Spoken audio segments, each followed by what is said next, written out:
मैं तो कहता हूं अगर ब्राह्मणों को पुजारी बनाए रखना है, इसकी लड़ाई में मैं भी शामिल हूं। कि ब्राह्मण को ही पुजारी बनाए रखना है, उसके अलावा किसी को पुजारी नहीं बनना। हमको ट्रस्ट का अध्यक्ष बनना है। ये जितने भी मंदिर मठ हैं, इसका जो ट्रस्ट है उसकी चेयरमैनशिप जो है वो आप दलित पिछड़े आदिवासियों को दे दो। आपको पता चल जाएगा इनको पुजारी बनना है या उस ट्रस्ट पे रहना है, क्योंकि ट्रस्ट में जो पैसा है उस पर इनकी नजर है। वो बार बार जो हिंदू राष्ट्र की मांग करते हैं वो क्यों करते हैं? हिंदू राष्ट्र की मांग में उनकी 3-4 मुद्दे ही हैं, उससे ज्यादा नहीं है। उनका एक पहला मांग है हिंदू राष्ट्र बनाने का कि दलितों आदिवासियों पिछड़ों को मिलने वाला आरक्षण बंद हो। और क्या बदल जाएगा? ये हवा बदल जाएगी, आसमान बदल जाएगा, कोई इंफ्रास्ट्रक्चर बदल जाएगा हिंदू राष्ट्र बनने से? हिंदू राष्ट्र बनाने का एक ही मकसद है, दलितों का पिछड़ों का आरक्षण खत्म करना है। देश का तिरंगा खत्म करके उसको भगवा झंडा बनाना है। इस देश में महिलाओं को जो अधिकार मिले हुए हैं उनको छीनना है, क्योंकि बाबा साहब अंबेडकर ने हिंदू कोड बिल लाकर इनकी जो मनमानी थी, इनकी जो गुंडागर्दी थी, इनकी जो लफंगई थी, उसको बंद करने का काम किया। ये चाहते हैं हिंदू राष्ट्र बनके वापस वही लफंगई, वही गुंडागर्दी, वही अमानवता का काम ये करना चाहते हैं। उससे ज्यादा कुछ नहीं हिंदू राष्ट्र में। सिर्फ रिप्रेजेंटेशन पे सारे मुद्दे खत्म हो जा रहे हैं। इस देश के अंदर माइनिंग के नाम पर इस देश के असली मालिक, जल जंगल जमीन के मालिक आदिवासियों को बेघर किया जा रहा है, जंगलों से भगाया जा रहा है, उनको गंदा गढ़ नाली का पानी पीने को मजबूर किया जा रहा है। उस पर कितनी बार बात होती है? मैं राजनीतिक प्रतिनिधित्व की लड़ाई में मेरा कोई इंटरेस्ट नहीं रहा। ये अब बकवास बातें। अगर रिप्रेजेंटेशन की बात है तो भाजपा भी रिप्रेजेंटेशन दे रही है, टीएमसी भी दे रही है, सारी पार्टियां रिप्रेजेंटेशन तो दे रही हैं। मेरा रिप्रेजेंटेशन में अब कोई इंटरेस्ट नहीं है कि मेरे किसी समाज के आदमी को सांसद बनाना है, विधायक बनाना है, क्योंकि अंततः वो विप का गुलाम है। अगर उसकी पार्टी का विप है कि उसे आरक्षण के विरोध में वोट देना है तो उसको देना पड़ेगा। उसकी हिम्मत नहीं है कि वो पार्टी के विप के अगेंस्ट जाकर आरक्षण के पक्ष में वोट करने का काम करे। सामाजिक बराबरी की लड़ाई में हम अपनी आर्थिक मजबूती को भूल चुके हैं पूरी तरह से। जो समाज आर्थिक रूप से मजबूत होता है उसे कोई दबाने का काम नहीं कर सकता। आप लोग नहीं जानते मोदी कितना भी ताकतवर हो, it will take 48 hour for Adani and Ambani to replace him. अगर वो लोग चाह लेंगे तो 1 जनवरी को सुबह इस देश के अंदर एक नया प्रधानमंत्री होगा।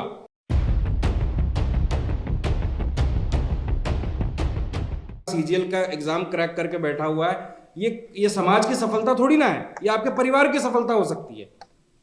इससे आपको मोटा दहेज मिल सकता है, आपका पड़ोसी आपसे जल सकता है, लेकिन इससे समाज का कोई भला होने का काम नहीं हो रहा है। कोई मुझे ये नहीं बोलता फोन करके कि मेरा बेटा आर्टिफिशियल इंटेलिजेंस में कोई एंटरप्रेन्योरशिप कर रहा है, या मेरे किसी बेटे की या बेटी की कंपनी आईपीओ में लिस्टेड होने जा रही है। क्योंकि आप लोग नहीं जानते मोदी कितना भी ताकतवर हो, it will take 48 hour for Adani and Ambani to replace him. अगर वो लोग चाह लेंगे तो 1 जनवरी को सुबह इस देश के अंदर एक नया प्रधानमंत्री होगा। लेकिन लोग सबको नेता ही बनना है, कोई एंटरप्रेन्योर की बात नहीं कर रहा है। ठेकेदारी की बात हो रही थी, अभी कह रहे थे 30% ठेकेदारी देने का काम किया। कितने लोग हैं उनको इस बात की खुशी नहीं होगी? उनको बोलिए उनका बेटा ठेकेदार बन जाएगा तो उनको बड़ा दुख होगा कि हमारा बेटा ठेकेदार बन जाएगा। अरे उन्हें पता नहीं है ऐसे कितने ठेकेदार हैं जिनके यहाँ IAS, PCS, SDM, chief secretary रोज सलामी ठोकने का काम करते हैं। सामाजिक बराबरी की लड़ाई में हम अपनी आर्थिक मजबूती को भूल चुके हैं पूरी तरह से। जो समाज आर्थिक रूप से मजबूत होता है उसे कोई दबाने का काम नहीं कर सकता। शंभू भाई हैं, मैं कहता हूं नेशनल दस्तक बहुजन मीडिया या सबल्टन मीडिया का एक पायनियर है, जो सबसे पहले उन्होंने ये लकीर खींचने का काम किया कि आपको जाकर किसी आज तक के यहाँ, किसी जी न्यूज के यहाँ गिड़गिड़ाने की जरूरत नहीं है। आप अपना चैनल खुद खोलकर अपने समाज की बात बताने का काम कर सकते हैं। मैं पूछना चाहूंगा कितने उद्योगपति हमारे समाज के अंदर होंगे जो ऐसा 10-12 तोले का सोना पहनकर घूमते हैं कि आपको कभी 1 लाख रुपए या 10 लाख रुपए का चेक दिया होगा कि बहुत अच्छा काम कर रहे हैं आप समाज के लिए, आप ऐसा काम करते रहिए। कभी नहीं मिलेगा आपको। अभी भाजपा के एक प्रदेश अध्यक्ष हैं, कोई क्या नाम है उनका, चौधरी जी, जो महाराजगंज से सांसद हैं। वो आते ही उन्होंने एक आवाज उठाई कि ब्राह्मण समाज का बैठक नहीं चलेगा, क्योंकि भारतीय जनता पार्टी सबको साथ लेकर चलने का काम करती है। ठेका कहाँ जाता है? चित्रा त्रिपाठी के पास। चित्रा त्रिपाठी इंटरव्यू लेती है और उनकी बदिया उधेड़ कर रख देती है और उस पूरे इंटरव्यू में चुप रहते हैं। ये पावर है उनकी। हम क्या कर रहे हैं? खुश हैं भैया, हमारा कुर्मी समाज का आदमी बन गया है, हमारे समाज का आदमी बन गया है, हम अपने बेटे का एडमिशन करा लेंगे, अपने दामाद का ट्रांसफर करा लेंगे, बिटिया का कहीं स्कूल में एडमिशन करवा देंगे। यही लड़ाई है ना कुल मिला जुला कर। मुझे आर्थिक बराबरी की लड़ाई में कोई दिलचस्पी नहीं है। मैं राजनीतिक प्रतिनिधित्व की लड़ाई में मेरा कोई इंटरेस्ट नहीं रहा। ये अब बकवास बातें। अगर रिप्रेजेंटेशन की बात है तो भाजपा भी रिप्रेजेंटेशन दे रही है, टीएमसी भी दे रही है, सारी पार्टियां रिप्रेजेंटेशन तो दे रही हैं। मेरा रिप्रेजेंटेशन में अब कोई इंटरेस्ट नहीं है कि मेरे किसी समाज के आदमी को सांसद बनाना है, विधायक बनाना है, क्योंकि अंततः वो विप का गुलाम है। अगर उसकी पार्टी का विप है कि उसे आरक्षण के विरोध में वोट देना है तो उसको देना पड़ेगा। उसकी हिम्मत नहीं है कि वो पार्टी के विप के अगेंस्ट जाकर आरक्षण के पक्ष में वोट करने का काम करे। तो किसको वोट दे रहे हैं हम? रिप्रेजेंटेशन को सिर्फ पॉलिटिकल तक क्यों सीमित रखा है आपने? फोर्ब्स की लिस्ट में कब रिप्रेजेंटेशन आपका होगा? इस देश के अंदर हाई अल्ट्रा नेटवर्थ इंडिविजुअल की लिस्ट में आपका रिप्रेजेंटेशन कब होगा? सीपीडब्ल्यूडी या रेलवे के बड़े 10 ठेकेदारों में आपका रिप्रेजेंटेशन कब होगा? सबको पॉलिटिकल रिप्रेजेंटेशन चाहिए। वीसी कब होगा आपका? प्रोफेसर कितने बनेंगे? प्रोफेसर रतन लाल जी हैं, टेक्निकली अभी इनको प्रोफेसर बन जाना चाहिए था एलिजिबिलिटी के अनुसार, लेकिन अभी तक नहीं बन पाए। कारण क्योंकि वो जानते हैं कि ऐसा आदमी जब प्रोफेसर बनेगा, ऐसा आदमी जब वीसी बनेगा, मैं तो इनको दबंग प्रोफेसर मानता हूं पूरी तरह से। आपने देखा होगा वही एटीट्यूड दलितों के अंदर, पिछड़ों के अंदर, आदिवासियों के अंदर होना चाहिए। बहुत सारे सबको लगता है बाबा साहब अम्बेडकर के बारे में बात कर लिया, काम हो गया। ट्राइबल के बारे में कौन बात कर रहा है? सिर्फ आरक्षण पर बात कर रहे हो क्या? ट्राइबल्स की जमीन ये बड़े बड़े माइनिंग कंपनी वाले छीनते जा रहे हैं, आदिवासियों की जमीन, उसका कितने बार उस मुद्दे पर बात होती है? सिर्फ रिप्रेजेंटेशन पे सारे मुद्दे खत्म हो जा रहे हैं। इस देश के अंदर माइनिंग के नाम पर इस देश के असली मालिक, जल जंगल जमीन के मालिक आदिवासियों को बेघर किया जा रहा है, जंगलों से भगाया जा रहा है, उनको गंदा नाली का पानी पीने को मजबूर किया जा रहा है। उस पर कितनी बार बात होती है? वो तो देश के मालिक है ना, ये जमीन के मालिक है। हमारा तो पता नहीं हम कहां से आए, हम आ रहे हैं या कहां से आए हैं, पर आदिवासियों को तो पक्का है ना कि वो यहीं के हैं। पर उनके मुद्दे पर कब बात होती है? प्राइवेटाइजेशन हो रहा है, प्राइवेटाइजेशन हो रहा है। वो तो होगा, वो तो होता रहेगा, आप उसको रोक नहीं पाएंगे। अपनी बिरादरियों के महासभा बनाकर, मैं आपको चलो अपनी बिरादरी का एक वाक्य सुनाता हूं।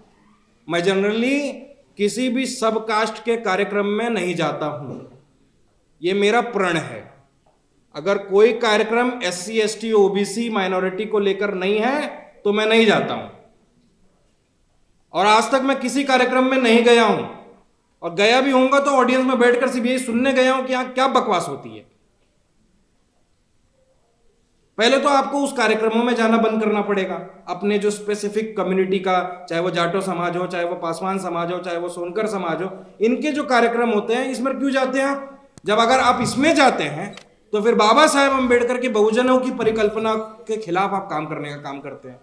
फिर आप अपने जात की लड़ाई लड़िए, फिर वो बहुजनवाद ये सब का बकवास करने की आपको कोई जरूरत नहीं है।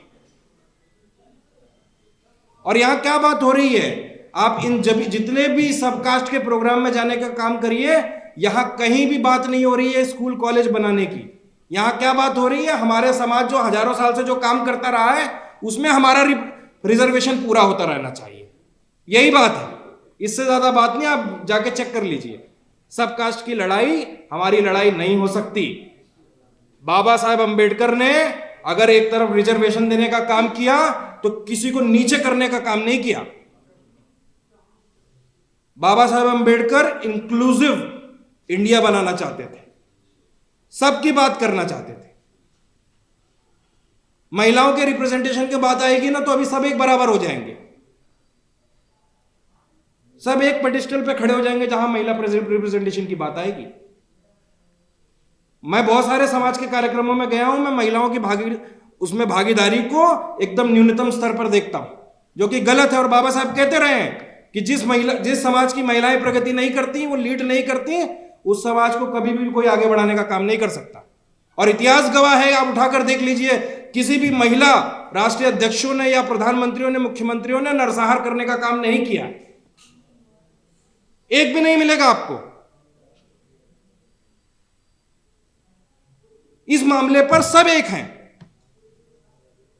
मेरी कल एक बहस हो रही थी ट्विटर स्पेस पर किसी के साथ, वो हिंदू राष्ट्र की बात कर रहे थे, तो मैंने उनको पूछा कि मुझे एक बात बताइए, पुरानी अतीत में मैं जाना नहीं चाहता, लेकिन अगर 1 जनवरी से भारत हिंदू राष्ट्र बनता है तो इसमें आज के देश में और हिंदू राष्ट्र में क्या बदल जाएगा? कोई 5 चीजें मुझे कोई बता सकता है कि अगर भारत हिंदू राष्ट्र बन जाएगा तो इसमें क्या बदल जाएगा? वो बार बार जो हिंदू राष्ट्र की मांग करते हैं, वो क्यों करते हैं? हिंदू राष्ट्र की मांग में उनकी 3-4 मुद्दे ही हैं, उससे ज्यादा नहीं है। उनका एक पहला मांग है हिंदू राष्ट्र बनाने का कि दलितों, आदिवासियों, पिछड़ों को मिलने वाला आरक्षण बंद हो। और क्या बदल जाएगा? ये हवा बदल जाएगी, आसमान बदल जाएगा, कोई इंफ्रास्ट्रक्चर बदल जाएगा हिंदू राष्ट्र बनने से? हिंदू राष्ट्र बनाने का एक ही मकसद है, दलितों का, पिछड़ों का आरक्षण खत्म करना है, देश का तिरंगा खत्म करके उसको भगवा झंडा बनाना है। इस देश में महिलाओं को जो अधिकार मिले हुए हैं उनको छीनना है, क्योंकि बाबा साहब अंबेडकर ने हिंदू कोड बिल लाकर इनकी जो मनमानी थी, इनकी जो गुंडागर्दी थी, इनकी जो लफंगई थी, उसको बंद करने का काम किया। ये चाहते हैं हिंदू राष्ट्र बनके वापस वही लफंगई, वही गुंडागर्दी, वही अमानवता का काम ये करना चाहते हैं। उससे ज्यादा कुछ नहीं हिंदू राष्ट्र में। नाम बदलने से हवा, पानी, देश का दीवार या कुछ नहीं बदल जाएगा, लेकिन इनकी दिक्कत है कि, और ये शर्म की बात है कि इसी देश के अंदर बाबा साहब अंबेडकर का ग्वालियर में पुतला फूकने का काम किया गया। क्या रामनाथ कोविंद ने उस पर कुछ कहा? क्या मोदी सरकार में बैठे बाबा साहब अंबेडकर की फोटो लगाकर मंत्री बनने वाले, विधायक बनने वालों ने कभी इस पर बात पर कुछ कहा? तो ये जो रिप्रेजेंटेशन की लड़ाई है ना, इससे आपको बाहर निकलना पड़ेगा। बहुत छोटी लड़ाई है, बल्कि मुझे तो लगता है इस रिप्रेजेंटेशन की लड़ाई ने हमारी लड़ाई को कमजोर किया है कि दलालों को लाइसेंस दिया गया हर पार्टी की तरफ से कि जाओ अपने समाज को बेचने का काम करो।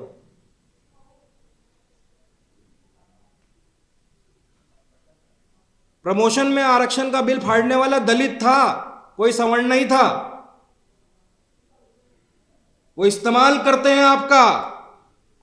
वो किसी त्रिवेदी शुक्ला जी से आरक्षण का बिल नहीं फड़वाया। उन्होंने आरक्षण जब फाड़ना हुआ तो एक दलित का इस्तेमाल किया गया, एक शेड्यूल कास्ट से जीते हुए आदमी, शेड्यूल कास्ट से सीट से जीता हुआ आदमी जो संसद के अंदर प्रमोशन इन रिजर्वेशन का बिल फाड़ता है। वो कितने चतुर हैं आप देखिए। हाँ, हमारे जो अभी सीजीआई थे इससे पहले, उनके ऊपर जूता फेंकने का एक प्रयास किया गया। आप सोच सकते हैं, आप ये काम बागेश्वर या अनिरुद्धाचार्य जैसे लोगों पे करके देखिए, आपके ऊपर एनएसए नहीं लग गया तो कहना। 2 कौड़ी के बाबा, जिनको मैं बताता हूं, ये शास्त्रार्थ में ब्राह्मणों से छोड़ो, यहां बैठे मुझे लगता है ऐसे 50 लोग होंगे जो इन बाबाओं को शास्त्रार्थ में हरा सकते हैं। लेकिन उनका जो छत्तीसगढ़ का प्लेन इस्तेमाल हो रहा है, पुलिस वाला अपनी वर्दी में अपना जूता उतारकर उस 2 कौड़ी के पाखंडी का पैर छूने का काम कर रहा है। एक है देवकी नंदन ठाकुर, वो टीवी पर बोलता है कि मैं तो चाहता हूं देश के अंदर राष्ट्र प्रमुख का जो पद है वो शंकराचार्य के लिए आरक्षित कर दिया जाए। आरक्षण मांग रहा है। सुदामा कोटा तो मिला ही हुआ था ईडब्ल्यूएस का, लेकिन उसके बाद इन्होंने कहा कि राष्ट्र का जो प्रमुख होगा वो शंकराचार्य होगा। ये जो 4 शंकराचार्य 4 दुकान चलाते, 4 ब्रांच है, चारों एक दूसरे को गालियां देते हैं कि ये फर्जी है, ये फर्जी है, ये फर्जी है, ये फर्जी है। और आप देख लेना, ये जितने भी मठ चला रहे हैं, मैं दावे के साथ कह रहा हूं, जितने भी मठ चला रहे हैं, इन सबका उत्तराधिकारी इनका भतीजा होगा या भांजा होगा। ये कभी भी, ये पूरी दुकान है। और बहुत सारे दलित समाज के, पिछड़े समाज के लोग बोलते हैं कि हमें पुजारी बनना है। क्या करोगे पुजारी बन के? ये बकवास लड़ाई है, पुजारी नहीं बनना है।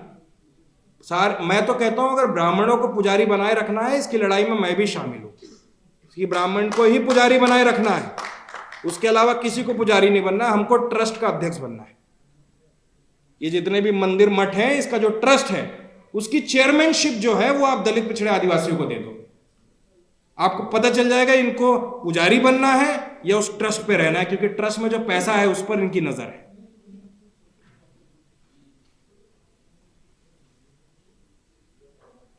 मैं बोलना बहुत कुछ चाहता हूं, लेकिन मुझे लगता है कि समय की कमी है और मुझसे पहले बोलने वाले वक्ताओं ने बहुत कुछ बोल दिया है।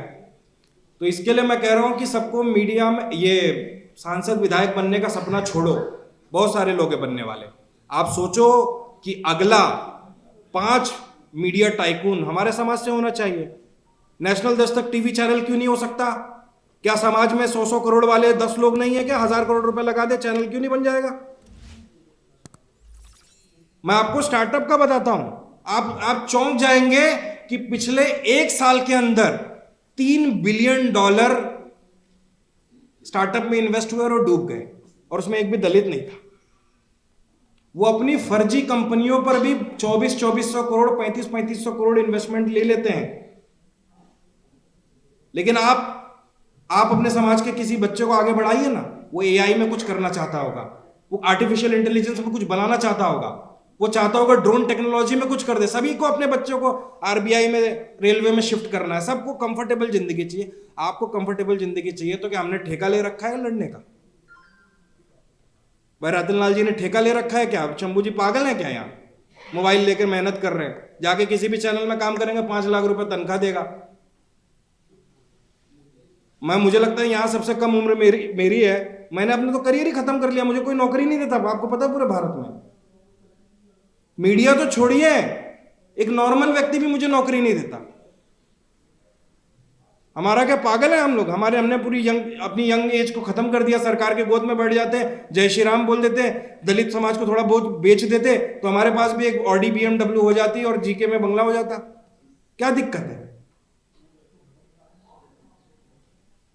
तो जेल जाने से डरना नहीं। जेल मैं भी गया हूं। यहां के ना 5 दांत नहीं है मेरे, यहां कोई दांत नहीं है। पुलिस ने इलेक्ट्रिक शॉक लगा के तोड़ दिया था। कोई फर्क पड़ता है? कुलदीप सेंगर हूं मैं जो डरूं, या बृजभूषण हूं जो डरूं?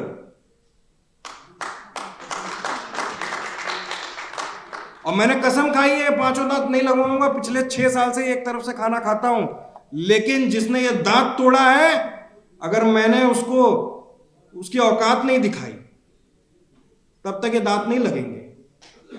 और औकात दिखाने की ये बात नहीं है कि मैं उसको पीट नहीं सकता। मैं चाहूं तो अभी उसका माकूल इलाज कर सकता हूं, लेकिन मेरा पर्सनल दुश्मनी से क्या लेना देना है? मैं तो बोल पा रहा हूं। कैसे कितने दलित पिछड़े आदिवासी हैं जिनका फर्जी इनकाउंटर होता है, कस्टोडियल डेथ होता है, वो तो बोल ही नहीं पाते।